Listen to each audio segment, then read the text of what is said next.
dal regno corrotto di Savoia. Ecco, noi ci troviamo da 219 anni sprovvisti di organizzazioni istituzionali. Siamo qui a ricostituirle come Maggior Consiglio, come Doge, come Governo, come magistratura, eccetera. E non mi resta altro che dar la voce al Presidente del Maggior Consiglio, che è Giancarlo Orini di Brescia.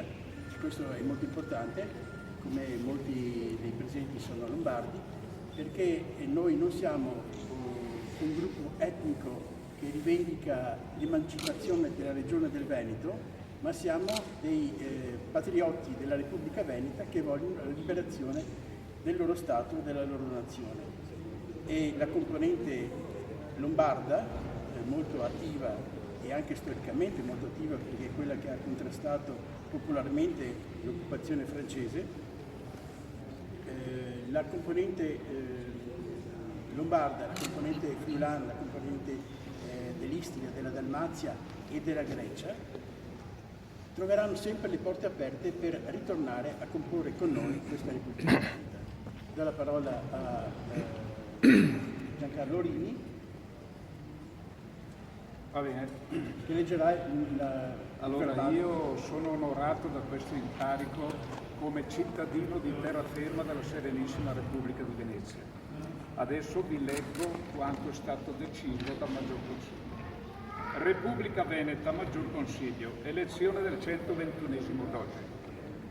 Oggi, nella ricorrenza del 12 maggio 1797, quando per effetto di un colpo di Stato francese il Maggior Consiglio fu costretto a dichiarare la fine della Repubblica di Venezia e a passare i poteri a un governo provvisorio rappresentativo, oggi, 12 maggio 2016, il ricomposto Maggior Consiglio della Repubblica Veneta, in segno di continuità giuridica con la Veneta Serenissima Repubblica, ha eletto il 121esimo Doge, il Serenissimo Patriota Franco Rocchetta. Il Doge designato avrà tempo una settimana per accettare formalmente l'incarico davanti al Maggior Consiglio. In caso di rinuncia, il Maggior Consiglio ripeterà la votazione fino alla copertura dell'altro incarico. Venezia, 12 maggio 2016.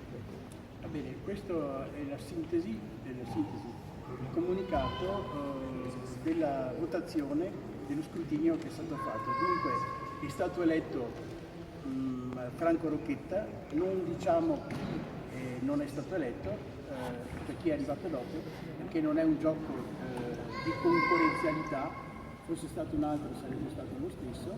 Comunque siamo contenti di questa elezione, non sappiamo la risposta che Franco Rocchetta darà alla nostra elezione, aspettiamo fiduciosi, ma pensiamo che sia una figura che ha tutti i titoli per poter adempiere a questo importante e oneroso compito.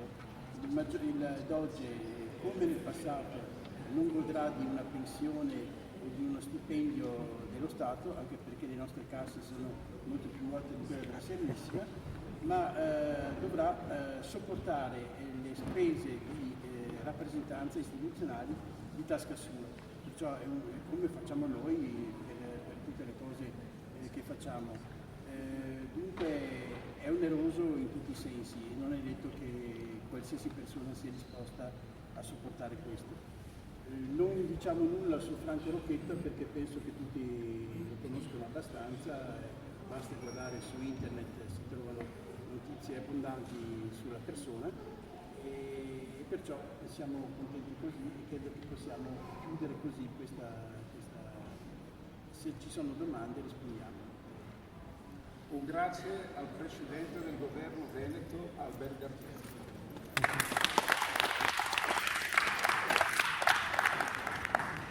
Va bene, grazie di essere venuti, siamo commossi. Bocca al lupo.